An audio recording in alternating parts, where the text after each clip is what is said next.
Suicide Notes, Day 23.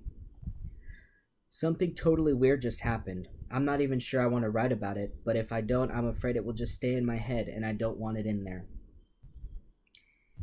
It's about 3 in the morning. I woke up a while ago and had to pee, so I walked down the bathroom at the end of the hall.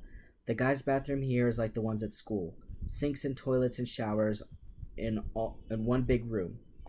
When I walked in, I heard one of the showers running. That was kind of strange because people mostly shower in the morning, and we're really not supposed to be running around at night except if we have to, go. Still, it wasn't really a big deal. I mean, we're all in here because we're a little bit off in the first place, so someone deciding to shower in the middle of the night is pretty tame on the scale of things. So I started to pee, and that's when I heard it. And by it, I mean this groaning sound. I made myself stop peeing, which is really, really hard to do when you have to go, by the way, and listened, thinking that maybe I just heard noises in the pipes or something. But there was again, definitely human and definitely coming from the shower.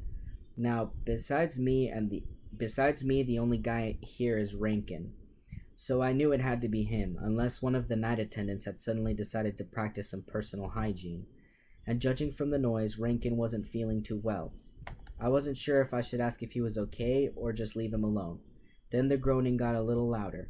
My bladder was about to pop, so I finished peeing and walked toward the shower. I didn't want to scare Rankin, so I didn't say anything. If you're taking a shower in the middle of the night and not feeling too well, the last thing you need is someone pulling a psycho and wanking the curtain open. The thing about those curtains is they don't really cover the opening to the shower totally. There are gaps on either side, almost like the steam from the showers has made the curtains shrink. It's not like you're flashing the whole world when you take a shower, but you can definitely see around them. What I saw through the crack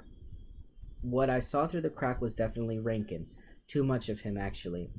I didn't mean to, but what I saw was his hand moving back and forth somewhere around his waist, if you know what I mean. Even with all that steam, it was pretty obvious what was going on. Suddenly the groaning made sense. I wanted to turn around and get out of there, but I couldn't. I was afraid if I did anything, he'd hear me and think I was spying on him. Even my heart beating sounded like a drum banging away inside my chest. I just stood there, watching him but trying not to, and thinking of any way to get out of the bathroom. It isn't like I've never seen a guy with a hard-on before. Sometimes a guy in gym class will get one in the showers, and everyone points and makes fun of him and calls him a fag. But we all know it's just what happens to guys. We can't help it. It's like that thing is just there and it does whatever it wants. It totally is out of our control. And it's not like I've never jacked off before. I'm 15 years old. Of course I do it. Any guy who says he doesn't is lying. That would be like having the coolest video game ever and never playing it. No one's that stupid. But I've never seen someone else doing it. It's one of those things you don't really think about other people doing, probably because if you did, every time someone shook your hand, you'd be thinking about what else it had been holding on to. You just don't go there.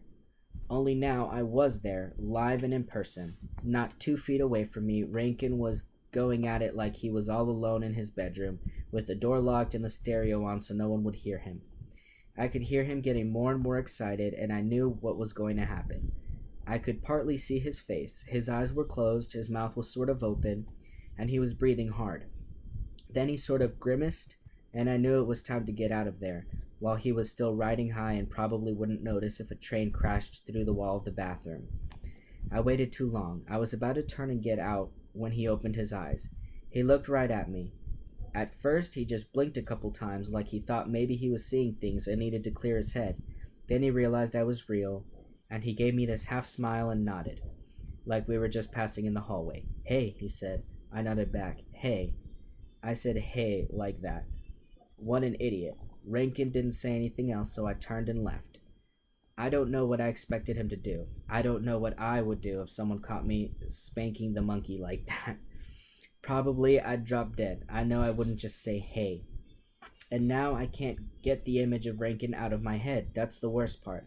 I keep picturing his hand going up and down and hearing that groaning. I feel like such a queer. I have to stop thinking about it.